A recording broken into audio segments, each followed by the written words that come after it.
यह बड़ा ही विचित्र कहानी है। एक सन्यासी थे, उनको राजदंड के रूप में फांसी की सजा हो गई थी, जबकि वे दोषी नहीं थे। उस समय फांसी का जो तख्ता था वो काठ का बना होता था। फांसी पर चढ़ने के पहले सन्यासी जी के मुंह से 3 श्लोक निकले। वह इस प्रकार है।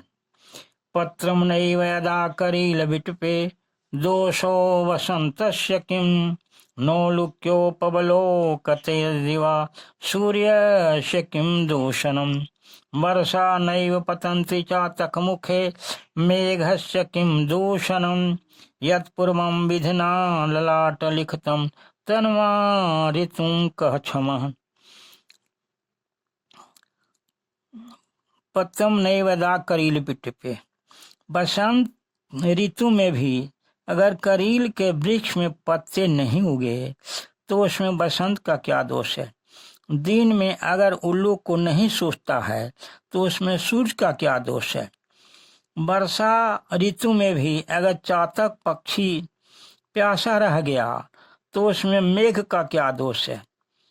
इसलिए कहा गया है कि ब्रह्मा ने जिसको पहले जो ललाट में लिख दिया उसको कोई मेट नहीं सकता है। दूसरा श्लोक। उदयति यदि भानु पश्चिमे दिग्विभागे चलयति यदि मेलुं शीततां याति वह्नि विकसति यदि पद्मं पर्वताग्रे शिलायां न च विधिवशाद् भाविनी कर्म रेखा। सूर्य पूरब में न उगकर पश्चिम में उगना शुरू कर दे, सुमेरु पर्वत चलना शुरू कर दे, हवा का तासीर ठंडा न होकर गर्म हो जाए, कमल पहाड़ पर खिलना शुरू कर दे। यह कुछ देर के लिए संभव हो सकता है, किंतु कोई कह दे कि ब्रह्मा का लिखा हुआ टल गया, उसको नहीं माना जा सकता है। तीसरा श्लोक।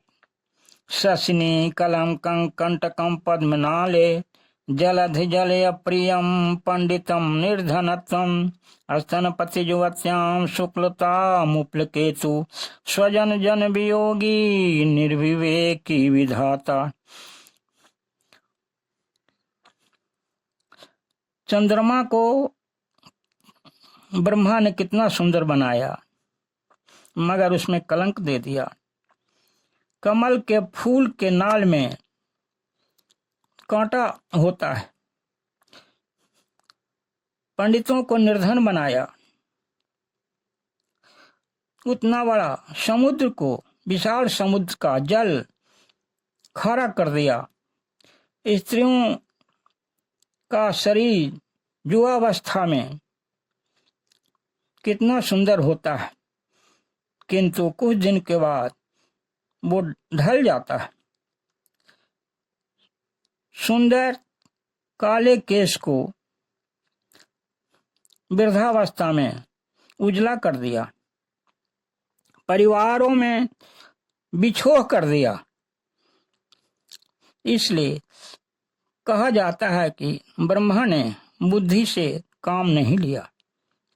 यह 3 श्लोक जब उन्होंने पूरा किया तो वह काठ का जो तख्ता था वो हरा भरा पौधा हो गया।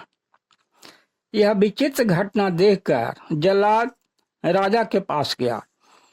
राजा आए और सन्यासी के पैर पर गिर पड़े और उन्होंने उनसे क्षमा मांगी और राजदंड से मुक्त कर दिया।